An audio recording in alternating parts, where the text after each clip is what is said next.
As a mom of 8 children, one of the most common questions I get is, how the heck do you keep up with your laundry? And can we get a tour of your really, really unique laundry room? My answers are yes. Happy to show you. You'll see it all in this video. Check it out. I hope you were able to enjoy part 1, which is how I do my laundry. It's very unconventional. It's gone viral several times, so I made an updated, new, detailed version for you of how I do my laundry. Warning, I don't sort by color and I don't fold. What? I know, it's weird. Now enjoy part 2, where I'm going to give you a very detailed tour of this custom laundry room that I designed and built myself. And yes, is that a linen closet with no back wall? It is. Check it out, you're gonna love it. Let me show you the weirdness of my laundry room and why I literally hand drew it to be exactly the way it is. It is definitely unconventional. Let's take a tour.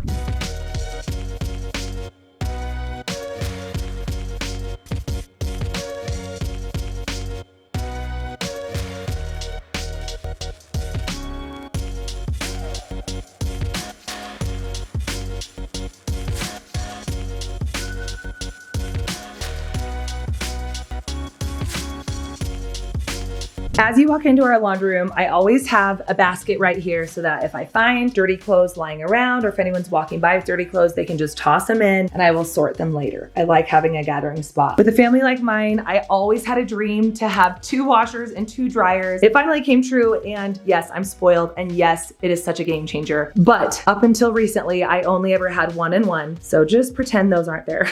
But it's so nice. I designed this laundry room very specifically. You'll notice there's no sink. In order to have a sink, I would have had to give up a second washer, and that was not worth it for me because we do have a bathroom on this main floor, but I actually have not missed a sink at all. So with the plumbing, we were only able to have 2 water sources in here, and the 2 washers took that up. I couldn't have a third, and I really don't miss it personally, but that's why we don't have a sink. Over here, we've got just a garbage can pull out. This is a very odd cabinet, but I hate wasted space, and I really wanted to utilize every ounce of it. So we haven't even filled this up yet, but this is a nice deep cabinet where we put kind of like our extra random stuff. And then this is actually where we keep our packing squares for vacations, so that when the kids need to pack for something, they just come in here to get them. And then when they empty their clothes out after vacation and put them in the dirty and sort them over here, then they can just throw them right back in there. Up here, this hasn't really been very organized yet, but I just put our detergents there, and then we've got some spare things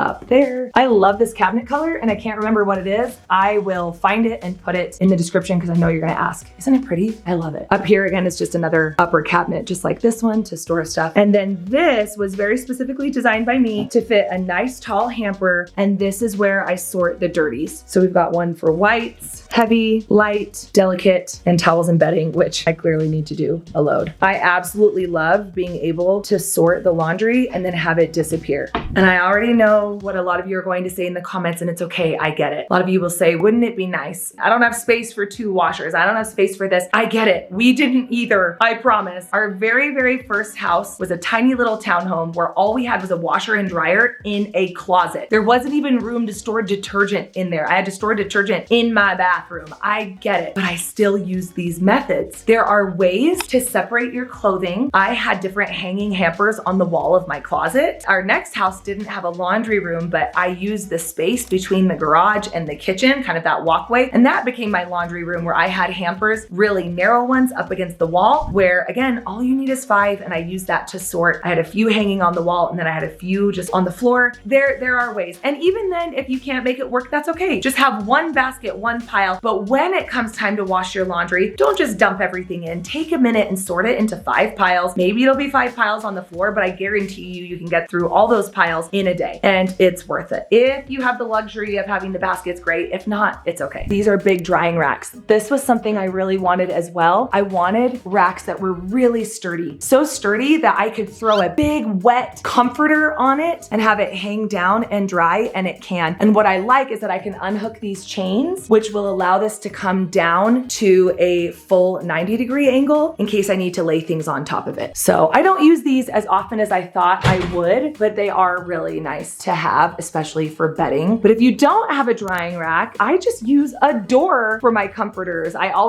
would just take my comforter, throw it over the top of the door. And since I live in Utah, things dry really fast. So I would just let it air dry, draping down from the door. And that worked really well for us. And then they also have those accordion pop-up drying racks that you can use for clothing clothing and lighter weight items. And that's what I used for years. And then over here, this is crazy. I know it is, but I really wanted a two-way linen closet. The original plan was to have sliding barn doors here because I figured it would look really messy all the time and I didn't want it to look that way. But the doors took forever and forever and forever to arrive, and then the company went out of business before we got them. And then by then, I actually got used to having it open and I really don't mind it. This is just where our kids sleep, this floor, and not a lot of people come up here, so it doesn't really bother me. It's actually really convenient. Let me show you my process. Ooh, it's actually kind of cool if you nerd out on laundry like I do. So picture this, I'm doing laundry, the dryer is done. I open it up and any basket on the bottom rack is labeled need to sort. Need to sort. So all I do is this. I take the clothes from the dryer, plop them in, and kick it back until I have time to sort it. And everyone has their own laundry basket with their own name on it. Yes, even our toddlers, and they all know where their basket is. So at night when I say, hey, time to go get your jammies on, sometimes my toddlers will come up and just pull jammies straight from their basket if they're in there. They actually kind of love it. So I'll take the clothes, I'll look at it, I'll decide whose it is, I'll throw it in their basket, and then their responsibility each day with their clipboard system, which I will link that below as well, is to empty their baskets, put it away, and make sure to bring back their basket when they're done. And what I love is with it being a two-way linen closet, they just walk up from the outside, grab what they need, and leave. Could they walk inside the laundry room to grab it? Yes, but for whatever reason, it just works so much better for us having it exposed in the hallway. I don't know, I'm obsessed with it. I have absolutely zero regrets. I've never seen it done like this before, and it is a system that is just the best. I love it. And I'm actually glad it doesn't have the sliding doors on it. It's nice because these need to sort baskets here, they're a really easy thing to put on my kids' chore charts where I'll say, go sort the laundry, and they know what that means. That means they grab a basket and they place it in the individual baskets of who the clothing belongs to. And then same with the towels. So when I fold a towel, I fold it into threes. I fold it like this. Want. One side is nice and neat, the other side, not so much. I keep this side toward the hallway and this side toward me. It doesn't take me any extra time. It just makes it look a lot neater from the hallway view. And I love having all the towels up there because if my kids need towels, if we have guests over, I just say, help yourself. Go grab what you need. We've got washcloths, face rags, makeup remover cloths, and then the white towels and hand towels here. I think that's it. I know that was a lot. Don't worry, I have everything summarized for you, and I have a printable with a chart of how I do my laundry, the temperature of the water and the soap that I use, just in case you want a little cheat sheet and you want to try my methods. Like I said, my methods went viral several times and they have completely changed the game for millions of people worldwide. So I don't know, maybe try it and see if it works for you too. If you do something differently that works great for you, please let us know in the comments, and I'll see you guys next Thursday. I gotta start these loads. Gotta let you go. Oh, it feels good to have an empty laundry pile. Yes, let's go. Yes. This one. And you guys my good helpers? This one. Those ones you can leave, not those. No, leave those. But put it, yep, that one. Oh, you're finding some? Okay. Here, Joss. Oh, okay. Let me turn those right side out. This one. Nope, not those yet. They're inside out. Hold on. Where'd it go? Okay, let's fix it. And then you can put it in.